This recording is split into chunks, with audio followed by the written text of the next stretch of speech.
किसी व्यक्ति का अहंकार टूटना भगवान के एक वरदान के बराबर है। जब तक व्यक्ति के अंदर अहंकार रहता है वो पापों से ग्रस्त रहता है। जिस दिन उसका अहंकार टूट जाता है उस दिन वो पापों से मुक्त हो जाता है। भगवान के वरदान के बराबर होता है कि उसका अहंकार का टूटना। ऐसा ही एक वाक्य हुआ था जहाँ श्री कृष्ण ने अर्जुन का अहंकार तोड़वाया था हनुमान जी से। नमस्कार दोस्तों, मैं आपका दोस्त सुशील, मेरे चैनल में आपका स्वागत है। भगवान श्री कृष्ण का एक बहुत बड़ा मोटिव रहा है कि वो हमेशा धरती पर किसी के अहंकार को जीवित रहने नहीं देते और उनके जो खास मित्र और खास परिचित होते हैं उनका तो अहंकार कभी भी नहीं। अर्जुन को अपनी धनुर्धर विद्या का बहुत अत्यधिक अहंकार था कि उससे बड़ा कोई धनुर्धर नहीं है तीनों लोकों में। इसी कारण से वो अपने एक मद में चूर होते हुए अपने सारथी के साथ जा रहा था और रास्ते पे उसे एक नदी मिली और नदी को देखकर वो कहने लगा कि हम इस नदी से को पार करेंगे और नदी से कहेंगे हमें रास्ता दे। और वो नदी को इसी प्रकार ललकारता भी है कि माते मुझे रास्ता दो, मैं यहाँ से जाऊँगा। उसी को देखकर श्री कृष्ण को दिखता है जो नदी युगों युगों से यहाँ से बह रही है। आज अर्जुन उसको लगता है कि वो उसका रास्ता रोक रही है। फिर श्री कृष्ण को इस चीज़ को देख के बड़ा बुरा लगता है, फिर भी अर्जुन नहीं मान रहा होता है। अर्जुन ने आखिर तीर निकाल के कहता है कि आप मुझे रास्ता नहीं देंगे तो मैं आपको सोख दूंगा।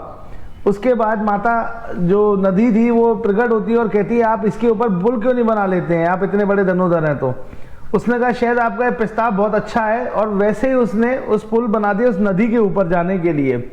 और जब नदी के ऊपर जाने के लिए पुल बना दिया और पुल पार हो गया तो उसको और अहम आ गया कि मेरी धनुर्विद्या में इतनी ताकत है, इतना बड़ा बाणों के पुल नहीं मेरे रथ का भार संभाल लिया और मैं पार चला गया।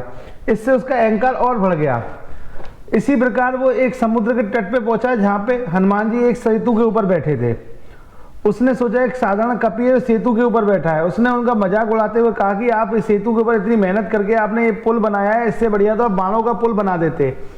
तो वो कहता है भगवान श्री राम, वो कपी कहता है भगवान श्री राम ने भी तो इस तरह का पुल बनाया था। तो अर्जुन हंसते हुए कहता है इतने बड़े धनुर्धर भगवान श्री राम का मुझे पता नहीं उन्होंने ऐसा क्यों किया। तीरों का पुल बन सकता था तो उन्होंने इस पत्थरों का पुल ऐसा क्यों बनाया। मुझे उनकी धनुर्विद्या पे थोड़ा शक है, पता नहीं ऐसा क्यों किया उन्होंने। हनुमान जी उनको बार बार समझाते हैं पर वो इस बात को अहंकार के मद में समझते नहीं है और कहते हैं देखो मैं तुम्हें ऐसा ही एक पुल बना के दिखाता हूँ तीरों का। और वैसा फिर उसने उसी समुद्र के ऊपर पुल बना दिया। पर अपने अहंकार के मद में वो भूल गया था कि ये भगवान श्री राम का जो उपासक है ये श्री हनुमान जी हैं।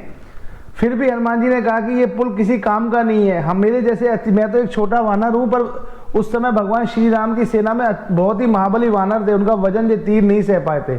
अर्जुन ने कहा इसको आप तोड़ के दिखा दीजिए, मैं मानूंगा मैं तीनों लोगों में धनुर्धर सर्वश्रेष्ठ नहीं हूँ और यदि आप नहीं तोड़ पाए तो आप मेरे हमेशा के लिए दासी बन जाएंगे। और हनुमान जी ने उस चीज को स्वीकार किया और उसको एक ही झटके में तोड़ दिया। वहीं अर्जुन का घमंड चूर हो गया, वो बिल्कुल नतमस्तक हो गया हनुमान जी के आगे। और श्री कृष्ण वहां पधारे और उन्होंने अर्जुन को समझाया और कहा घमंड आपका सबसे बड़ा बैरी है, आप ये मत समझिए सर्वश्रेष्ठ आप है, घमंड आपको सबसे नीचे ले आता है। और आज आपको घमंड नहीं होता तो आज आपकी ये छवि नहीं बनती। तो दोस्तों ये आपके लिए सीख थी, अहंकार बहुत खराब चीज है। तो आज के लिए बस इतना।